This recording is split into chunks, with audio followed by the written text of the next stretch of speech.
So now, especially when I have my daughter, I want to spend as much time with her as I can and not miss any of those special moments of, you know, her first crawling for the first time or eating or walking or whatever it may be. So fantastic. I wanted to build a life that would allow me to do that. I mean, as we said, it's 9 o'clock on a Monday morning, and neither of us are in the office, neither of us are rushing to meetings. And so it's a really nice place to be. Welcome to the Grounded Man podcast by Deru. I am your host, John Douglas, and founder of Deru. And this space is for hardworking men building businesses, carrying responsibility, and providing for their families who feel they should be freer. You see, the world has changed, and leading through hard work and long hours now limits a man's influence. The new way is mastering the inner game of leadership so you can carry it well, enjoy what you're building, and still feel free. Deru is leadership for the 21st century. I'm joined by Sam Harte. I suppose, Sam, maybe just give us a little bit of a lowdown of who you are, where you're from, how we met. Yeah, absolutely. Yeah, John, thanks very much for having me on. As you said, it's, I think, 9:15 on a Monday morning here. Yeah. Normally, you'd be rushing into the office or rushing off to a meeting or doing something, like that. Busy work. So it's great to be out walking in the woods in Wicklow here. Yeah, I'm Sam Harte. I'm director of Hart Outdoor Lighting. We are a family business in Wexford. We've been hand making high quality outdoor lighting for over 40 years. The company was set up by my father, Willie, and now myself, my brother, and my mother run the company today, carry on his legacy. We still follow the same formula that he put down in making the lights and the products. So we really emphasize quality within the company. So we offer a lifetime guarantee on our products as well. So now we've entered into a new phase of LED technology, offering high performance solutions and different things like that. So it's great to see the company evolve in the last few years as well. Yeah, and if anyone hasn't seen Harte Outdoor Lighting, go and check out the website and the quality. I can assure you the quality there, you won't find it anywhere else in the world. So it's a credit to you and your family, Sam. Thanks, John. Yeah. And as I said, it's funny. It's a formula that my dad developed. He always wanted to control the quality in-house in Wexford, because when you outsource things, you lose the quality. So it was always very important to keep things in-house and hand make it. And we just haven't evolved that process. I know a lot of companies need to innovate, and we've innovated in different areas, but really our manufacturing process has remained the same. We've introduced new measures across the board. How big is the company now, and kind of what's the setup now? Yeah, we have over 20 employees now. We export to over 8 countries. So we channels set up across Europe, the United States, the UK. And then domestically, of course, we have a big domestic market with the residential customer who would buy for their own garden. We work a lot with county councils and contractors who work with county councils, and we're doing a lot of refurbishment and retrofit work at the moment. So obviously we're very big on longevity of products, and more recently it's been great to go into towns and cities across Ireland and look at their existing lighting, and instead of replacing with new fixtures, we're actually taking down those fixtures, we're bringing them back to our base in Wexford, we're refurbishing them, even though they might be Harte brand, they might not be Harte brand, and we're putting the latest LED technology in it. So instead of throwing it out and getting in something new, you're reusing what's already there. So a very sustainable approach. And everything, as I said, is all done in Wexford. We have a team of skilled craftspeople there a lot of them have been with us for over 20 years. So they know the company inside out and know the product inside out too. And who would be some of the customers that, like, listeners today would just kind of know? Who would be some of those customers that you'd have? Yeah, we've been very lucky. I normally go straight for the 5-star hotels: Adair Manor, Ashford Castle, Mount Juliet, Yeah. Galgorm, the Orson Nuchtron, Leinster House, Dublin City Council, throughout Dublin City Council. So we've been very, very lucky. We've had some really nice clients, and then of course thousands and thousands of residential customers across Ireland, the UK, Europe as well. So yeah, we've been very fortunate. Fantastic. Yeah, so Sam, tell us a bit about how we met and kind of where you are when we met. Yeah, it's funny actually. We both went to the same conference, didn't we? And we just happened to sit down beside each other. Yeah. And Fate brought us together. fate, yeah, that's it, exactly. So it was funny, and I think straight away we connected on mindset and the importance of mindset, and how I think we both had this awareness straight away when we met each other that we both felt that there was more to life than the daily grind of 9 to 5 and stressing on your way into work, being stressed out all day, coming home to your family, not having enough energy for them. And I think we just probably knew there was more to life than just that lifestyle. Would that be fair to say? Yeah, I think so. What I remember from that first day was, I remember I got the bus or the train up or something, but you were driving back to Wexford, and thankfully, I suppose most Wexford people will say that that's the only good thing about Wicklow is the road down to Wexford or something. But I got a lift home from you that day, and we kind of spent the whole hour. It seemed to fly by, talking about mindset and talking about, I suppose, having the right approach. I remember at the time we were talking a lot about purpose as well in your life, and kind of what that purpose is or was, and maybe because you would kind of come home from, you had been working in the US and you were coming home, and I suppose trying to find, I suppose maybe you just get settled back in. I don't know, whatever. How would you describe it? Yeah, I think purpose would have definitely been the number one thing. And I've always known that having purpose in a role was really, really important. Like, it just wasn't enough for me to go in and do your 9 to 5 job in exchange for money. I just knew that there had to be something deeper within a role than just getting money. And had you found out with some other roles you had worked that it was a bit transactional like that? Yeah, perhaps. But I was very fortunate in that I grew up riding horses, and then I got involved in the thoroughbred industry, and I had some amazing experiences in the thoroughbred industry, and I followed my passion, and I was able to work with my passion as well, and that was amazing. And then when I came back to Ireland, it was probably purpose was the main thing I was really searching for within a role.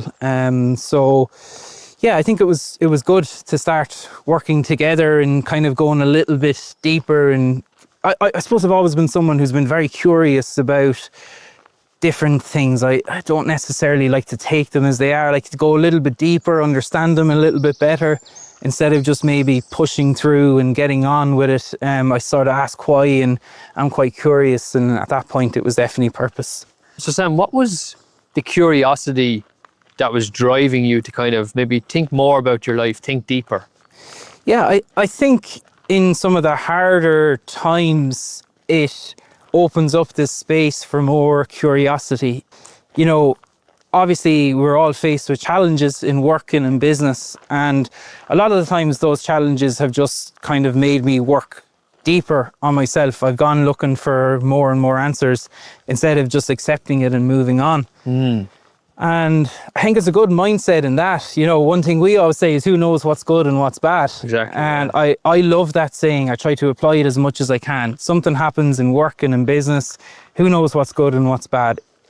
Even if it's what you think in that moment, the worst thing ever, wait 6 months, a year, 5 years, and look back and say, God, thank God that happened, because it's now changed the whole trajectory in a positive way. Yeah. So you never know and it's really hard in that moment not to get too hung up on it, but if you can react to it. Yeah, exactly, not to react. But if you can kind of sit in it and say, right, what lessons are here? What can I learn from it? And how can we move forward? But that saying, who knows what's good and what's bad, is really, really good. And that's something that comes up in our calls a lot. I know you like that saying as well. Yeah.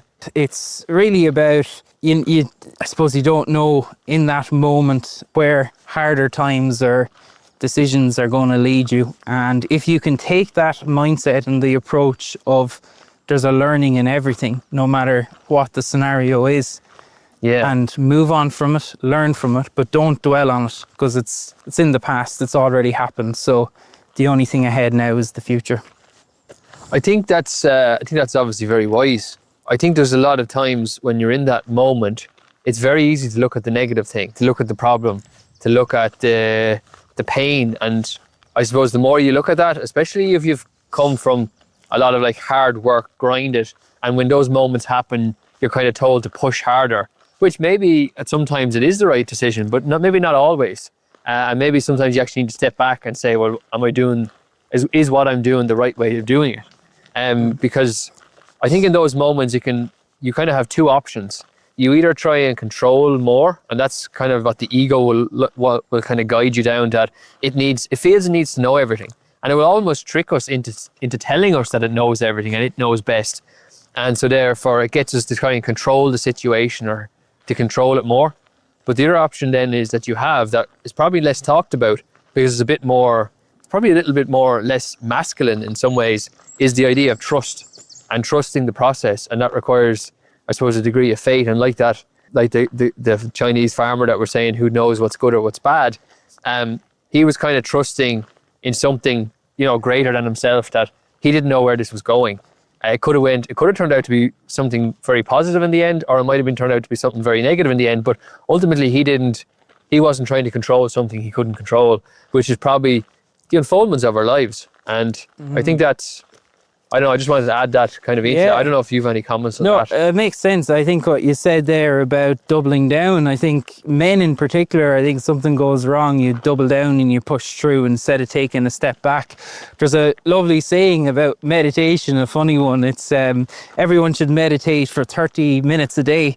Unless you're busy, then it should be an hour a day. Yeah. And I think working on yourself and the work that you propose is quite the same. I think everyone should be doing it for, it's not necessarily a time a day, but hypothetically everyone should be doing it for an hour a day. Unless you're busy, then you should be doing 2 hours a day, because that's when you need it most. But what happens is the opposite, is you get into the grind and you push through, you put the head down, you drive on, and that's when the stress builds up. And then I think sometimes that's when the stress can even start to show up in the body in, different areas as well. So I think there's a really good lesson in that. And what way has stress shown up for you maybe in the body over the last, whatever, as far as you can remember?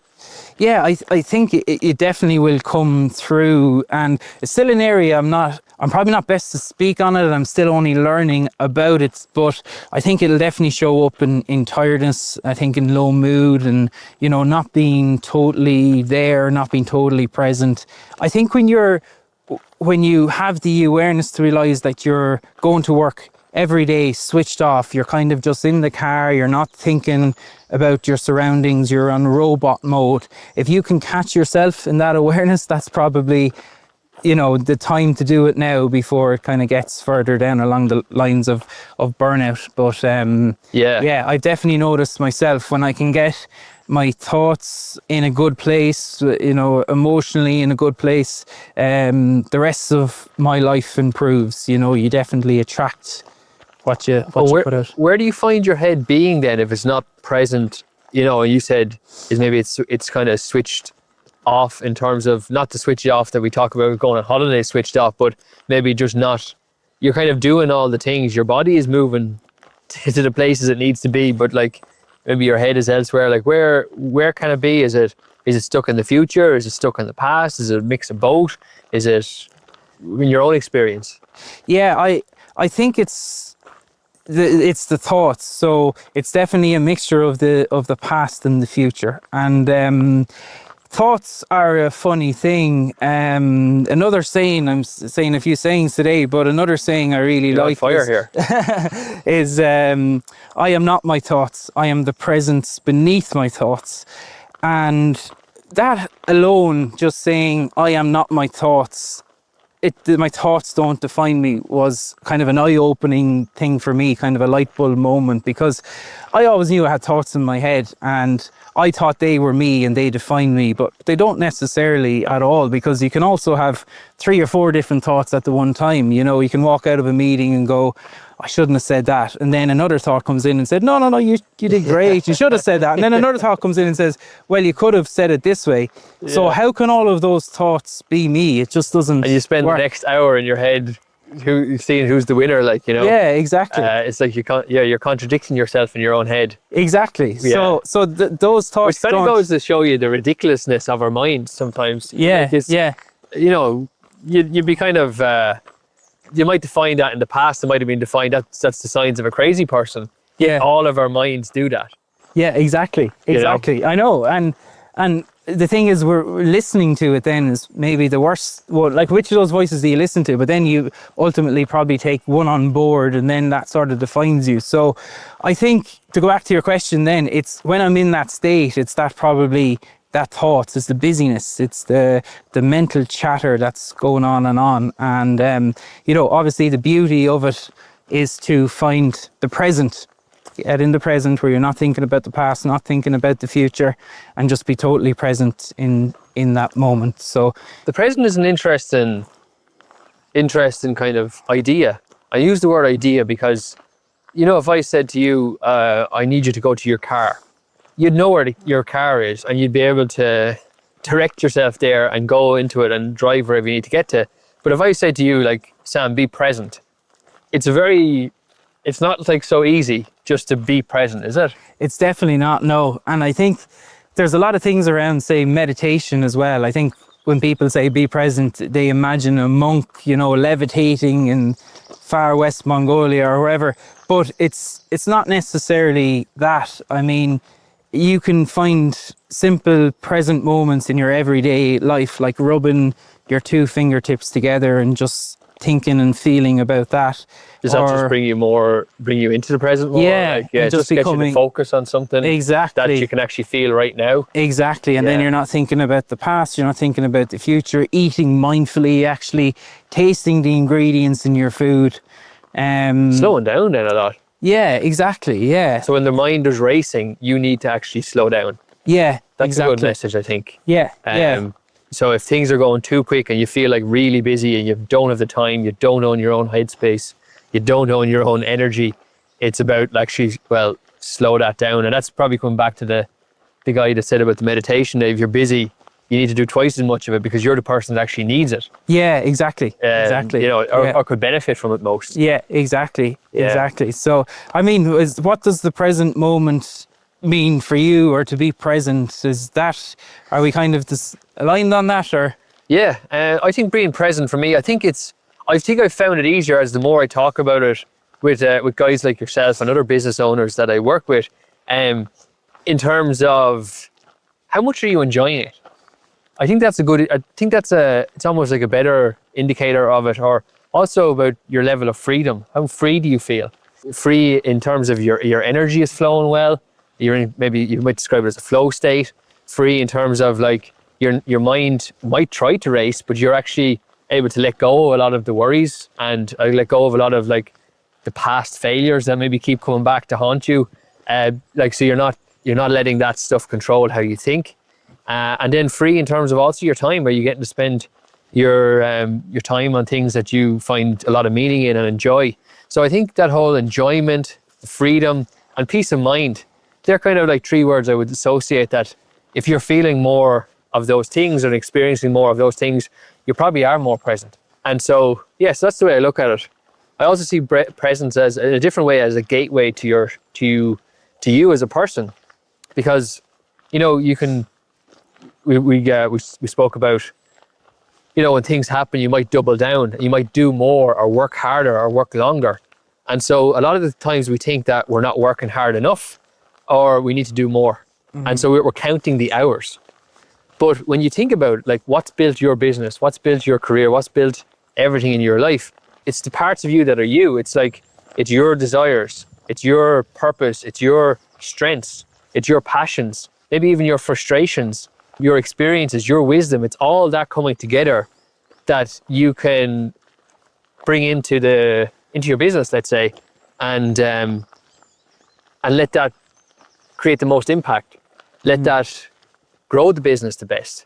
Let that, I suppose, attract people in who are kind of a good fit for what you're trying to build and where you're trying to get to, and whether that's your team or whether that's clients. So I think being present allows you to be more impactful to those around you. So it's not just about, as you said, the monk who's maybe has that peace of mind or that level of freedom, but like he's not maybe he's not having impact on the world at the same time. So I think when you want to live in the real world but still have the peace of mind, you kind of have to think in terms of practical as well as, I suppose, maybe the more abstract or just the energy of it. And if I know this is one thing I struggled at the start, I kind of had that idea of a monk, you know, I needed to be in that state. It was all or nothing. I didn't realize I could find the present moment simply. So I suppose if there's someone listening to this podcast now and they're kind of saying, you know, how do I find it? Like, what's your kind of actionable, practical plan to say, right, here's 2 or 3 things you can do today to get as a starting point that will lead to more. But if you're kind of at base level now, what can they do today to practically kind of get towards that present moment more easily? I'm going to do what I do best, Sam, put that back on you. Yeah. Because you're the one that's been through it in the last few years. So what would you recommend? Like even just little things. Yeah, you introduced this thing called the leadership hour at the start, and I found that really beneficial. And that is an hour of reflection and awareness every day. And generally try to fit it in the morning before the busyness of everything. And that is a time for meditation, breathing, gratitude, writing out your goals, visualizing your goals. Visualizing, yeah, exactly. So I mean, if you're just starting, I would put that hour aside first of all, and then switch off the phone. Now, what you do within that hour for the first time, I would come with a set plan. So John just called out some things. I would write out those as headings and talk about them a little bit more. But just spend that hour, that leadership hour. I think that's a really good starting point. And even if you got that in a few times a week, or even if you decided to do 20 minutes a morning to do something, just to give yourself that time, it's about starting, isn't it? Yeah, absolutely. Yeah, it is. It's about creating that distance. I think that's the self-awareness piece, because you said I am not my thoughts, and that's about self-awareness. Because the more aware you are that you're not your thoughts, then the more you can see yourself within your own surroundings. You can see yourself separate from them. Exactly. And because when you don't see yourself separate from them, your identity is tied to them. Exactly. Yeah. And so when your identity is tied to them, everything feels like a personal threat. Because if it's your wife, if it's your kids, if it's your neighbors, if it's your friends, if it's your business, it doesn't matter where it comes from. Everything feels like a personal threat when your identity is tied to it. So I think that whole piece about reflection is kind of seeing that, well, this is what I'm thinking, but actually maybe the way I'm thinking, why am I thinking that?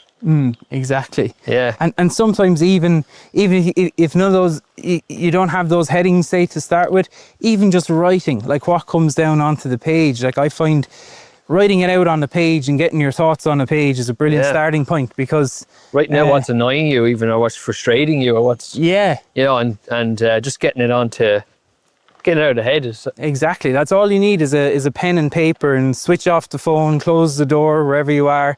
No distractions. That hour is for you, because it's like that oxygen mask analogy. It's when the plane is going down, put your oxygen mask on before anyone else's.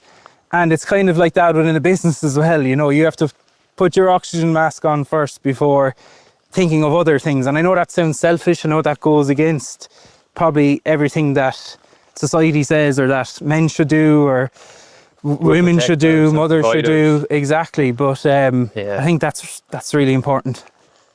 Yeah, it's an interesting point. Why do you feel that you've shifted over to doing that then, like creating that time for yourself, and whether it's the morning meditation, or whether it's going for a run or a swim, or whether it's doing something, why do you see the value in that, or why have you given yourself the permission to do that?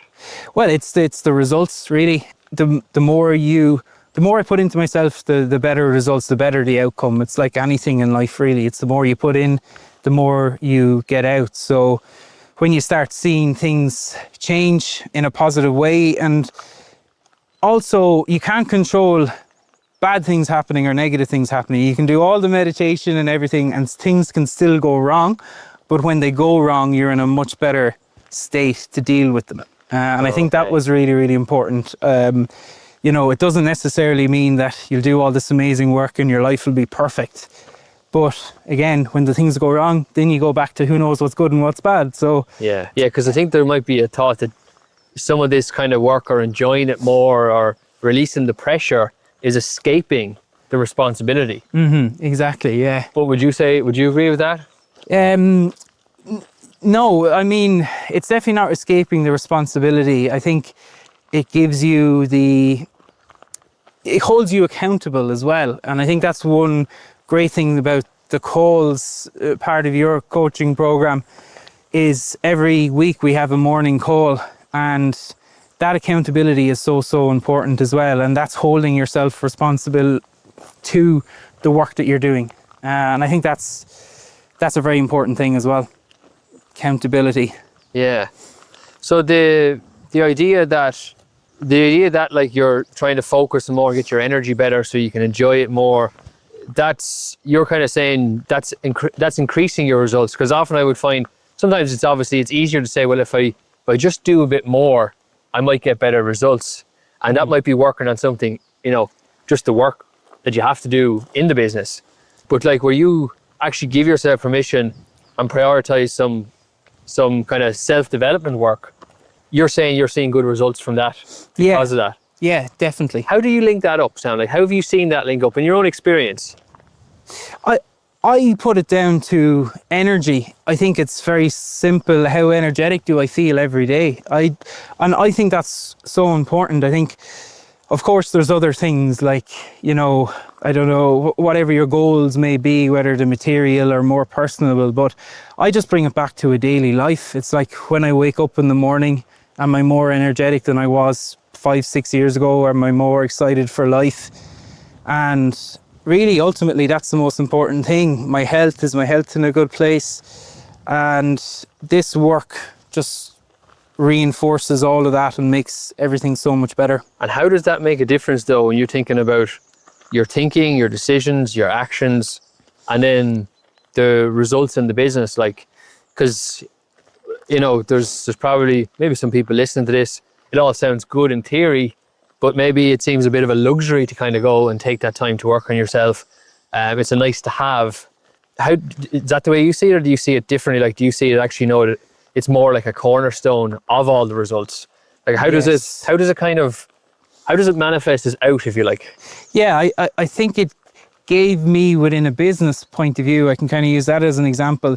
It gave me the confidence and the authority, which sounds like a weird way to say it, but the confidence definitely to work on the business and not in the business. So, you're not getting stuck in the weeds, but you see yourself as a business leader. So you need to be the one who can help direct strategy, generate sales, bring in the next level of the business, really. Whereas before, and I know a lot of business owners, particularly small business owners, will be stuck in the daily grind of putting out fires and answering calls and that sort of thing. And so if you aren't doing that work on yourself, and you said your confidence wouldn't have been as high, like, what decisions would you not have made?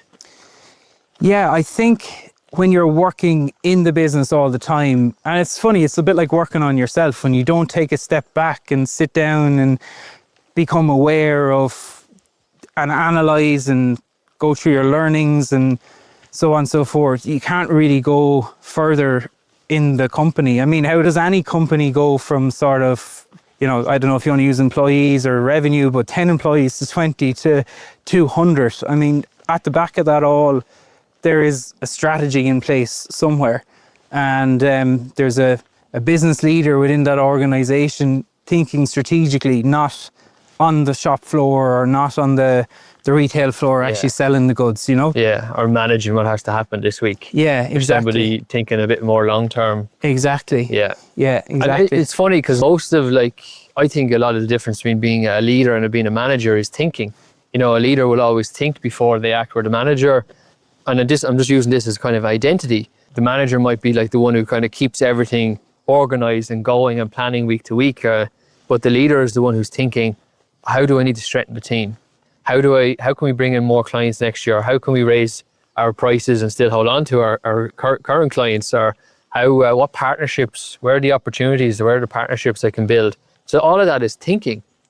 And so it's breaking away from the old mindset of doing more, because when you take that time you said to work on the business, it's thinking time. And so you have to kind of value yourself beyond what you do to actually what you can create.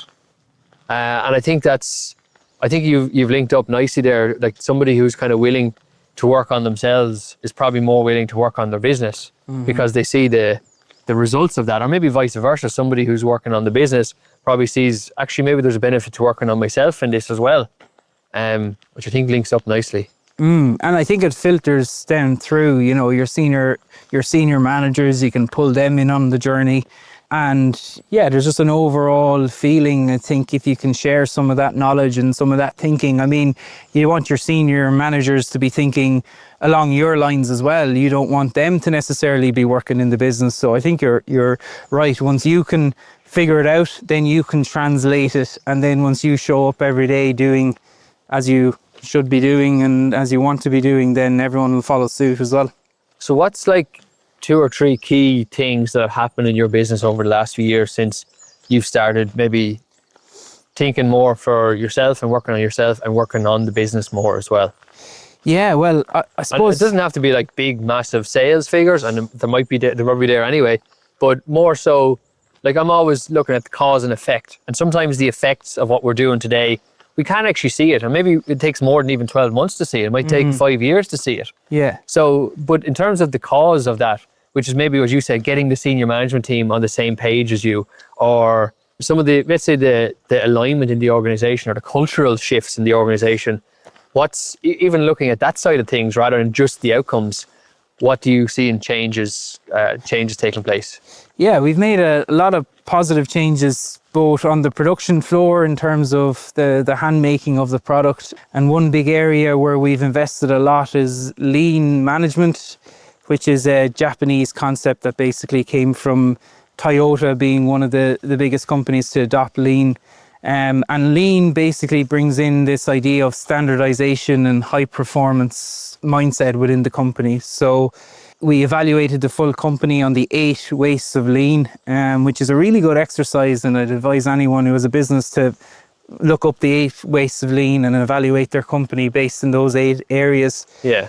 And small things like we do a 3S every day where everyone cleans their space and everyone has a standard operating procedure and what they need to do in their certain area as well. So lean was, I know that all sounds very mechanical and very management orientated, but really from a cultural perspective, when you strip it back, it's really a cultural thing. Something as simple as everyone taking 15 minutes to clean an area or certain areas. So that could be the toilets all the way to their workstations. But so it sounds like efficiency, but actually it's really about respect. It's about respect. And I think, when people respect their area and clean their area, they're going to have a better respect for making the product for the customers and so on and so forth. Each other. So for each other, exactly, yeah. And it also creates this standard, of high performance really, and holding people accountable as well. And it's not a blame game. It's not in there to go in and blame someone, you did it wrong or so on and so forth, make people feel small. Generally you'll try and blame the process, not the individual, but it is a chance for us to all look at the process and look individually at the workings of the company and go, right, where are we falling down? Where can we be better? Where are we wasting time? That's the 8 wastes of lean. And what can we learn from it as well? So that's been a big one. And then on the sales front, we had a really good product. I was really lucky to come to a company, even it's family business, that had such a good product and such a good name and a good reputation. But we've now upgraded our products to have high performance LEDs, and that's really at drive, help with sales as well. So yeah, I think it's about looking at what you have and then how you can build on it and where your strengths are currently. Yeah. What is the thing you're most, I'm sorry, I should say as well, we didn't say at the start, but you've become a father in the last 12 months as well, which is a whole new world opened up to you, instead of talking about whatever holidays and nights away, it's more talking about like prams and other things like exactly, that. Exactly, 100%. Even in terms of, I suppose, taking everything into account, What do you feel like you're most proud of yourself for in the last few years? What I'm most proud of in the last few years would be adopting this approach of working on myself and putting more time into myself. And while it might sound selfish, it definitely helps me show up in every other aspect of my life. And I always knew that I wanted to be there always for family. Like the work-life balance, of course, is talked about a lot. Yeah. And I was always very big on ensuring that I had a really good work-life balance. And now, especially when I have my daughter, I want to spend as much time with her as I can and not miss any of those special moments of, her first crawling for the first time, or eating, or walking, or whatever it may be. So Fantastic. I wanted to build a life that would allow me to do that. I mean, as we said, it's 9 o'clock on a Monday morning, and neither of us are in the office, neither of us are rushing to meetings. And so it's a really nice place to be, and I'm very fortunate that I can step away and do this sort of thing and have time to work on myself, and then also have time with her, but also get really great enjoyment out of growing a family business and seeing exports grow across the world and carrying on my father's legacy and a company that my mother and father built together. It's fantastic. And so, is that what kind of success is for you? Being able to kind of live that life that encapsulates or encompasses all the things that are most important to you? Or is success still about the numbers? Or I suppose maybe do they matter as much, or what's? No, success is definitely about the daily energy. That's what I keep coming back to. You don't have to overly complicate it and say success is about massive earning millions and millions and things like that. I just bring it back to the daily experience. How you live your days is how you live your life. And if you're living your day every day stressed out, but then on the weekend you blow off some steam, have a good time, and then you go back into the office on a Monday and you work really hard again to the next Friday, and then you go off for the weekend, I mean, you're not really living your best life. So it's all about every single day. How do you live your day today? That's how you live your life when you look back, and that's the most important thing. And so that leadership hour in the morning that we talked about, I think that's a really good time to understand, right, what are the important things to me in life, and what are the things that give me energy? How can I spend way more time doing those things? And then the things that drain my energy, how can I stop doing them, delegate them? Delegate them. Is there some other way you can get them out of your life? Or, even if you can get to 80% energy tasks every single day, 20% energy drainers. And then I think once you get into a better energy, you'll sort of attract other things in your life in better energy too. So, I mean, does that resonate with you as well? I think so, yeah. I think it resonates with a lot of the clients that I've been working with now, especially over a year, who have kind of maybe come to me a lot of time because they're carrying a business on their back and a lot of responsibility, but the responsibility is this was the only way they've known to carry it is through pressure. And that's really coming back to survival. It's like we need to get through this, and there's a big kind of push on to survive. And we're trying to kind of reframe that mindset that actually, well, what about beyond just surviving? And what does it look like if you're thriving? What does that look like? What does that kind of week look like? And I suppose being in your best energy is probably when you're thriving. And that daily energy, I think a lot of the guys have set their goals for the next 12 months. A lot of them have set it on being more present and having a higher energy every day, because they, I suppose, have the self-awareness now at this stage that they know that it actually doesn't really matter what happens, because if I'm in a good energy, I'm going to think the most positive I can about it, and I'm going to take the best actions and make the best decisions, and that will ultimately lead me to more prosperity or abundance in the future, rather than if I'm in a low energy, I'm stressed about it. Everyone's feeding off that in the business, so therefore, that affects the culture. It's a reactive kind of firefighting culture, and therefore we're kind of going nowhere. We're stagnant, and every little thing that happens then feels like a threat that's going to shut down the business. And so it's about reframing all that, letting go of all that, because that's just a lot of that's just baggage. And a lot of that comes from what you said. Your mind is thinking things back into the past and what meaning it gave to some events that happened in your life, that maybe nearly broke you, or it maybe made you that hurt you or made a fool out of you in the past, or all those kind of things can kind of keep coming back up as you're going through life. And I suppose it's just, as you said, being aware of them and taking that time to kind of think about them and why they're there, so you can kind of let them go, because they're not, if they carry on into the future, then it doesn't matter how much opportunity is going to come, you're always going to feel like you're struggling, or you're always going to feel like you're just surviving or the pressure and not enjoying it. And why do you think when things get hard, we double down? Like, why don't we have this awareness innate within us to kind of take a step back? Why is it a man thing? Is it only men? Do women not do it so much? Or where does it come from, do you think? To keep doing more. Yeah, to keep doing more and just bursting through instead of actually taking a step back. Control. So the ego wants to survive. And so the ego ties survival to identity. So if my identity survives, then I survive. That's the way the ego thinks. Right. And so what we're trying to do the whole time is, when we're doubling down more, is trying to hold on to something tighter.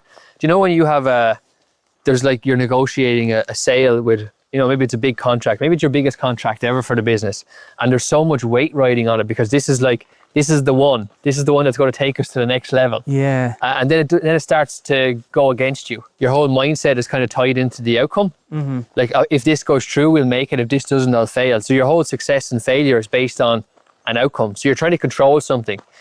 But the funny thing is, you can't actually control those things. All you can do is show up at your best and be in the best energy, and try to understand the person who you're selling your products to understand their needs and see if your needs or your product or solution is the best solution for them.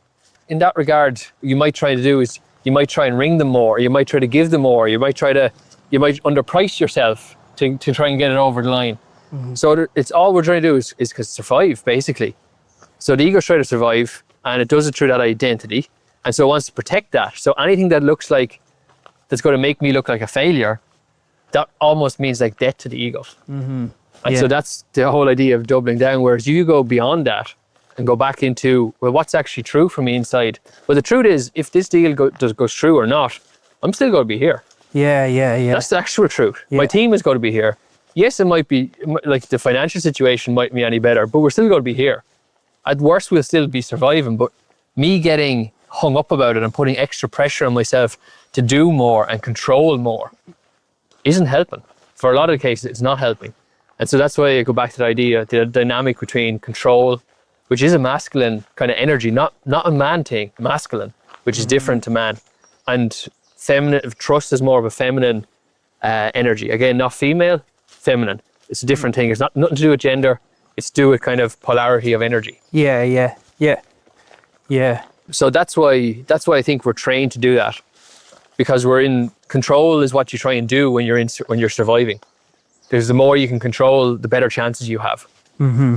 Yeah, and that definitely resonates. Especially you get a big quote in or a big opportunity in, you drop everything just for this one order, and you're definitely guilty of that, of just doubling down and pushing through like it's the most important thing and letting everything else suffer around. So that definitely resonates.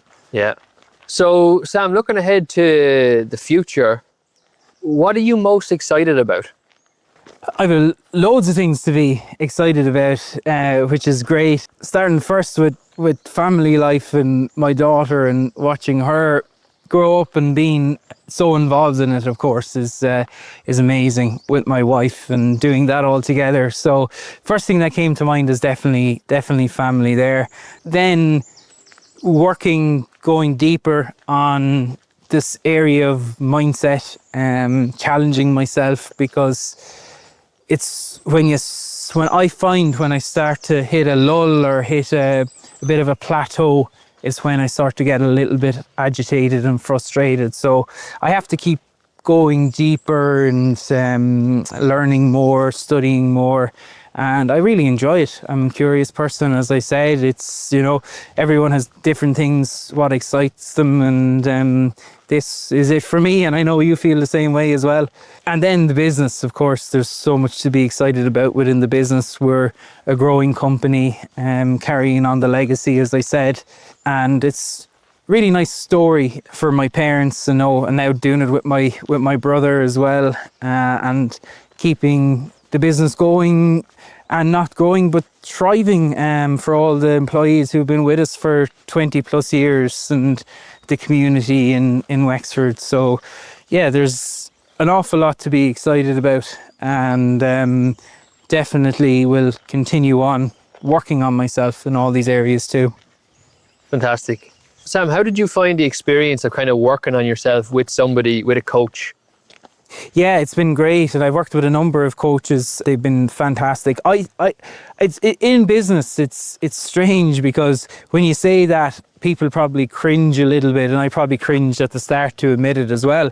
But in a sporting context, it's completely normal. Like, the high performance athletes have a coach in every single area, and I'm not comparing myself to Rory McIlroy now or anything by any means, but like, He only has a tournament once every few weekends. You're on the go 95. yeah, exactly. That's true. Yeah, and he's a private jet to fly around in. Yeah. But yeah, so it's kind of a weird thing in business, I suppose. A lot of people will cringe, but I have found it hugely beneficial. It's the number one thing would be accountability for me. I love our sessions, one-on-one sessions together, and then we have a weekly call with other like-minded business leaders. Yeah, with a pod, and that's brilliant, because I love the mastermind sessions where we throw out a question, and it could be anything to do with business or life, and we put it to the floor, and the other business owners in the group then can pitch in. And it's funny, even though we're different industries, a lot of the time our problems are the same, whether it's around trying to grow sales or HR, or maybe it's something personal and nothing to do with the business at all. But I find that platform really good. So it's a space for you to kind of connect with like-minded people.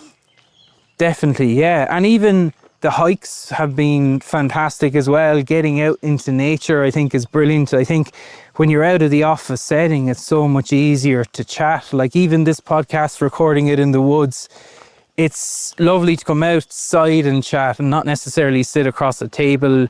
You're moving, it's a bit freer, feels more natural.